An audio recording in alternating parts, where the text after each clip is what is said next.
네, 일제강점기 시절에 제주에서는 오직 우리나라 독립만을 위해서 온몸 바쳐 활동했던 여성 독립운동가들이 있었습니다. 수십 년이 지난 지금까지도 그 공적을 인정받지 못해서 세월에 잊혀져 가는 분들도 계신데요. 매년 독립운동가들의 묘소도 챙기고 서운도 받게끔 도와주시는 분들이 계셔서 오늘 특별 초대서로 모시고 자세한 이야기를 좀 들어보려고 합니다. 지금부터 함께 할게요. 오늘 나우제주 처음으로 방문해 주셨는데요. 어서 오세요. 반갑습니다. 안녕하십니까? 네, 오늘 또 날씨가 이 태풍 영향 때문에 오시는 길 괜찮으셨어요? 힘들지 네, 않으셨어요? 지금 제가 오는 동안은 비가 개더라고요. 아, 다행입니다. 네. 자, 제가 잠깐 앞에서 소개를 해드렸는데요. 직접 본인 소개 인사 말씀 좀 부탁드릴까요? 저는 제주 흥사단에서 평의회 의장이라는 직책 그리고 문화유산 답사회 아, 회장을 맡고 있는 고영철입니다. 네, 반갑습니다. 우리 반갑습니다. 고영철장님, 네, 보는 라디오 지금 함께 할 수 있어요. 또 수어 통역으로도 함께 마련되고 있으니까요. 함께 해주시기 바라고요. 저 JIBS 홈페이지 오셔서 라디오 온에어 누르시면 만나실 수 있습니다. 자, 제주 흥사단, 이렇게 들어보신 분들도 계시고, 좀 생소하다는 분도 계실 것 같은데, 많은 곳에서 제가 요즘 뉴스를 보니까 활발하게 활동을 하고 계시더라고요. 자, 잘 모르시는 분들을 위해서 좀 흥사단에 대한 소개 먼저 좀 해주실까요? 예, 흥사단은 1913년 도산 안창호 선생의 주도로 독립운동을 위해서 만들어진 아, 민족단체입니다. 네네. 흥사단 단우 중에서 독립유공자 서훈을 받은 분만 해도 네. 174명이나 되거든요. 그 정도로 음, 치열하게 독립운동을 했던 단체죠. 네. 광복 이후에는 민주화운동, 청소년교육, 인권운동 등에 힘 기울여 왔고 또 음, 지금에는 독립유공자 후손 돕기 운동도 하고 있습니다. 아, 그렇군요. 네. 최근 그래서 저도 보니까 추석을 앞두고 제주 흥사단에서 이 독립운동가 묘소 벌초 하셨더라고요. 매년 추석을 앞두고 하셨어요? 예, 2009년에 시작했는데요. 네. 백응선 지사입니다. 네. 조천 만세운동 때문에 감옥살이를 했던 분인데 아, 그 후유증으로 6개월 만에 돌아가셨고요. 추록 후 6개월 만에. 그런데 그 문중에서는 형님의 아들을 양자로 드리긴 했는데 그 양자 되신 분도 나주에 가서 아, 사셨어요. 네. 지금은 이제 돌아가셨고요. 그 음, 따님이 70대 중반쯤 되셨는데 그분이 여기 계속해서 벌초하러 오기가 어렵죠. 네, 그러네요. 그 이전에는 조천이나 함덕에 계신 지인들을 음, 저 부탁해서 했었는데 네. 그렇게 부탁받고 하던 분들도 이제 다 돌아가셔서 아, 벌초할 분이 안 계신 상황이었습니다. 네네. 그래서 그 손녀분하고 통화를 해서 저희 음, 흥사단이 벌초를 아, 맡았는데 네. 이제 13년째가 됐네요. 어느새 네, 13년째 예, 되셨군요. 네.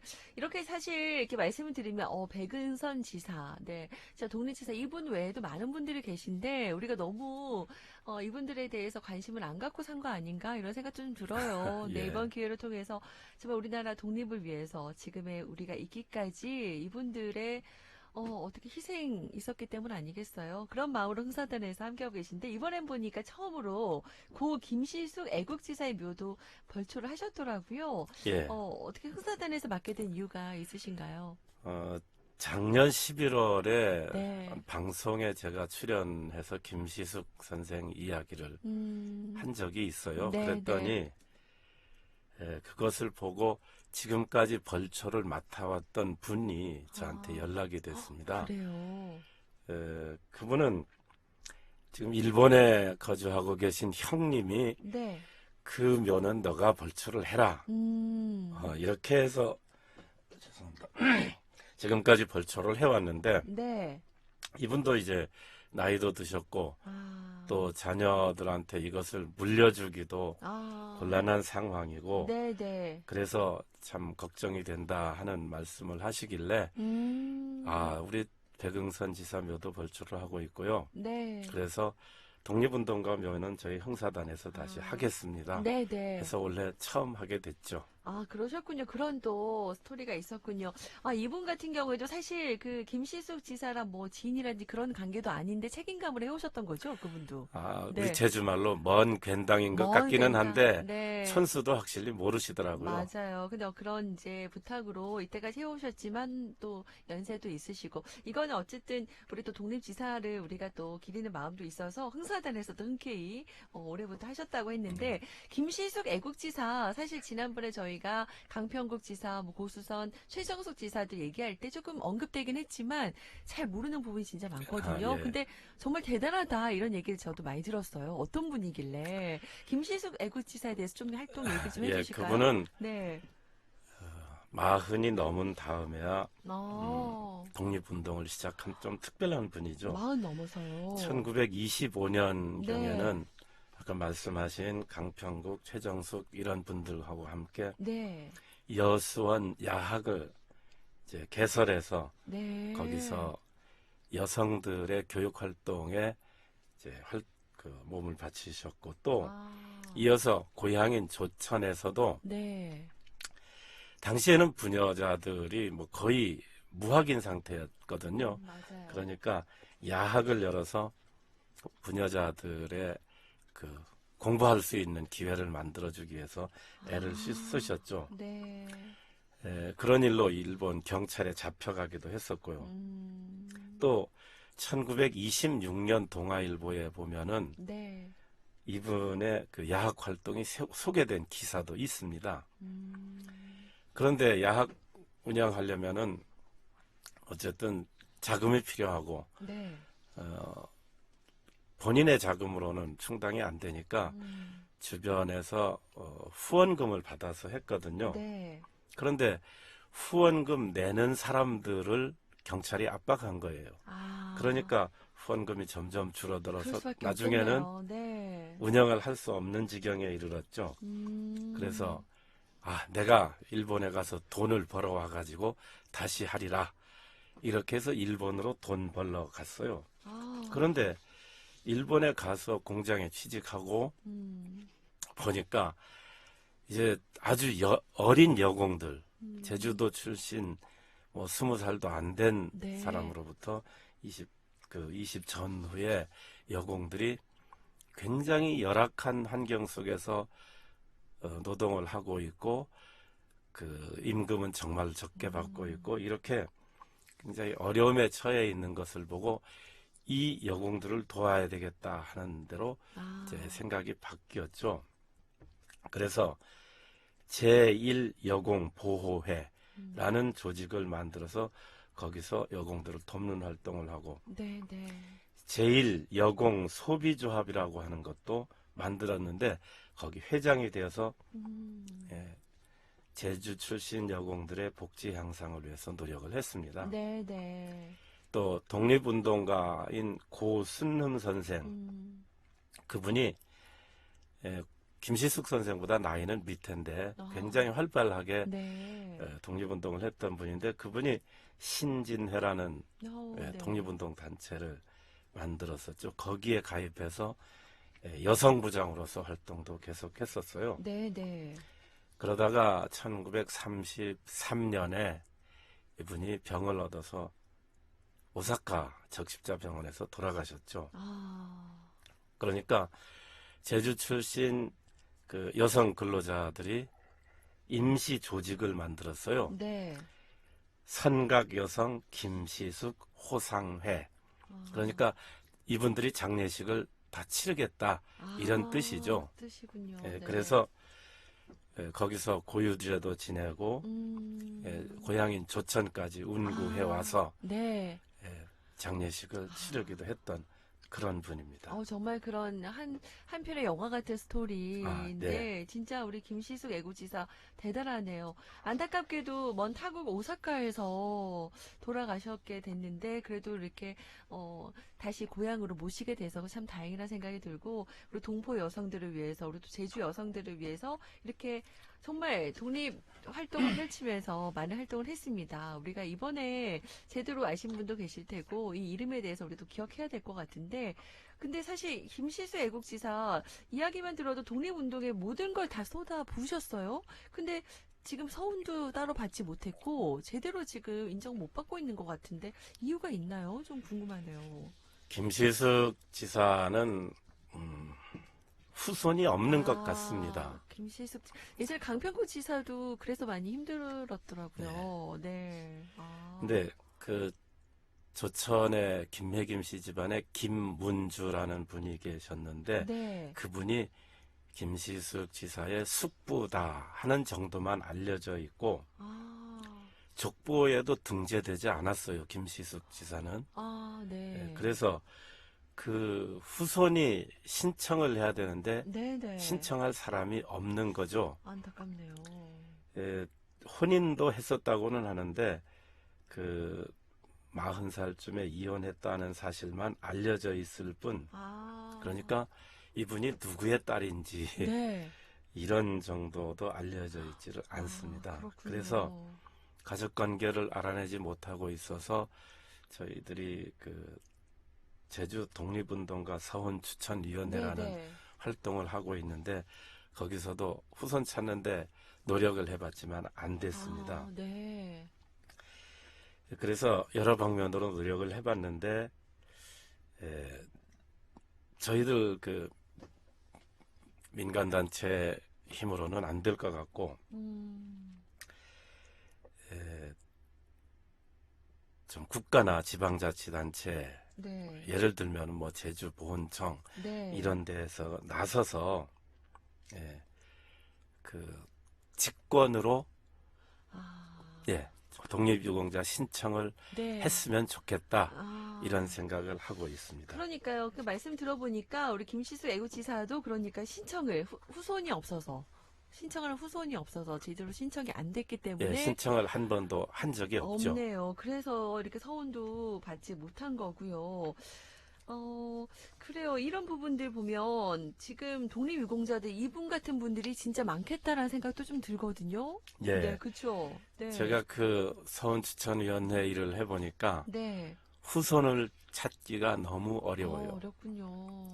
그분들이 우리 할아버지, 우리 아버지가 독립운동을 했다라는 사실을 알지 못하는 경우가 참 많습니다. 그러네요. 네. 그러니까 그분들을 만나서 당신의 선조는 네. 이러저러한 독립운동을 했으니 서훈 신청을 해보십시오. 이렇게 말해드려야 되는데 네. 후손을 찾기가 너무 힘들어요. 그게 힘드네요. 근데 그게 참 그래도 계속 해야 되는 일이라는 생각이 들어요. 지금 또 제주 독립운동가 서훈추천위원회 일도 하고 계신데 주변에 혹시 좀 관심이 있거나 아니면 이런 조금이라도 우리 선조 중에 이런 얘기 있다고 하신 분들은 좀 제보해 주시면 좋겠네요. 그죠? 예. 네. 그리고 이제 이렇게 제도적인 변화도 좀 필요할 것 같아요. 뭔가 이렇게 자료나 입증이 되면 될 수 있는 방법은 없을까요? 꼭 후손이 신청하지 않아도요. 그래서 네. 그런 생각을 해봤습니다. 우리나라가 네. 정부 수립 당시부터 처음부터 이 일을 했어야 돼요. 그런데 친일파 척결도 제대로 못해서 지금 뭐 70여 년이 흘러가 버렸잖아요. 네. 그리고 지금까지도 국가가 했어야 될 일인데 그 후손한테 당신이 알아서 하시오 라고 일을 밀어버린 상태입니다. 그래서 저는 보훈처나 지방자치단체가 독립유공자를 찾아내고 네. 직권으로 서훈 신청을 해서 심사를 받도록 해야 그래야 옳다고 생각합니다. 네. 그러려면은 법률 개정이라든지 조례 제정이 필요한 일이죠. 네. 그리고 또 한 가지 말씀드리고 싶은 것은 독립유공자 서훈을 받으면요. 네. 본인 자식, 손자까지 경제적인 혜택을 주게 됩니다. 3대가. 3대가 받게 됐어요. 그런데 지금까지도 독립유공자 서훈을 못 받았는데 그 손자까지 다 돌아가시고 증손자만 남아있는 경우를 저는 만나봤거든요.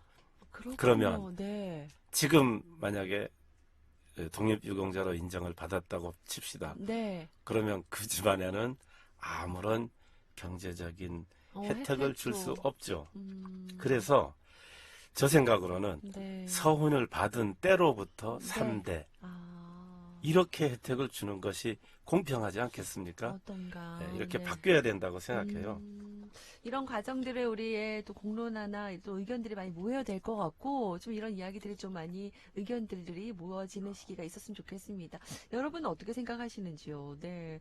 그래요. 독립유공자들의 우리가 업적을 살펴보고요. 서원 찾아주기 진짜 중요한 활동이라 생각이 되는데, 근데 그런 활동들을 하면서 힘든 점도 많으셨을 것 같아요. 어떠세요? 이제 아까 벌초 얘기를 했는데 네. 벌초는 참 쉬운 일입니다. 저희들 제주 흥사단 동지들이 네. 아주 기꺼이 참여를 합니다. 네. 이번에는 너무 많이 참여해서 8명 제한에 걸리는데 이거 어떻게 할 거냐 뭐 이런 정도 걱정할 정도로 정말 마음 네, 함께 그리고 해주시는군요. 또 한 분 동지는 여성 동지인데 네. 그 성묘하는 데 쓸 재물을 처음부터 지금까지 쭉 사비로 마련을 하거든요. 네. 근데 이거 우리 공금으로 하자고 그렇게 해도 싫다고 그 권한을 넘겨주지 않겠다고 할 정도로 네, 그런데 실제로 가장 어려운 것은 아까도 말씀드렸지만 후손 찾는 후손 일입니다. 찾는 일. 네. 저희들이 이렇게 후손을 찾습니다 해서 기자회견도 해봤고 신문에 광고를 내기도 했지만은 그걸 듣거나 보고해서 연락 오는 분은 한 서너 분밖에 안 됐어요. 네. 그래서 또 저하고 같이 지금 서훈 추천위원회 일을 하는 분이 한 10사람도 안 되거든요. 이 인원으로는 후손을 찾으러 마을마다 돌아다니는 것도 한계가 있죠. 네. 1년 동안에 찾아낸 분이 한 10명. 그러니까 지금 3년째 활동을 하고 있는데 약 30분을 찾아냈어요. 이런 추세로 간다면은 앞으로 10년을 더해도 100명을 못 찾아낸다는 얘기예요. 안타깝네요. 그러면 저희들도 나이도 있고 네. 활동을 못 하겠죠. 걱정스러우신 마음이시군요. 그래요. 그런 부분들이 가장 힘든 부분이라고 하셨는데 그 진심이 저도 이 스튜디오 안에서 느껴집니다, 여러분. 이 방송을 통해서 조금이라도 그런 얘기를 들으셨거나 좀 여러분의 그런 정보, 작은 정보라도 있다면 좀 제보해 주십시오. 우리 흥사단으로 제보해 주시면 되죠. 네. 여러분들 함께 동참해 주시고 우리 제주가 진짜 항일 운동 정말 대표적인 지역이었습니다. 많은 분들이 함께 했었는데 제대로 또 이게 서훈이라든지 또 대접도 못 받는 현실이에요. 여러분의 많은 관심이 필요하겠습니다. 제도적인 또 이런 그런 개정이나 이런 단계도 좀 필요하지 않나 저도 개인적으로 생각해 보는데요. 마지막으로 애청자 여러분에게 오늘 또 함께 해주셨는데 한 말씀 해주시죠. 저는 오늘날 대한민국에서 살고 있는 모든 국민은 독립운동을 하신 분들한테 빚을 지고 있다고 생각합니다. 그래서 국가가 독립운동가에 대한 예우를 확실하게 해야 되고 아주 적극적으로 찾아서 이렇게 해야 되고 또 국민 각자도 늘 관심을 가지고 그 독립운동가 그리고 그 후손들을 돕고 예우하는 데에 정성을 기울여줬으면 하는 것이 제 생각입니다. 네, 알겠습니다. 오늘은 여기까지 말씀 듣고요. 오늘 방송 듣고 조금이라도 그런 신락 같은 이야기라도 좀 제보들이 많이 들어왔으면 좋겠다라는 생각도 들고요. 저희도 계속 관심 갖고 함께 하도록 하겠습니다. 고맙습니다. 오늘 감사드립니다.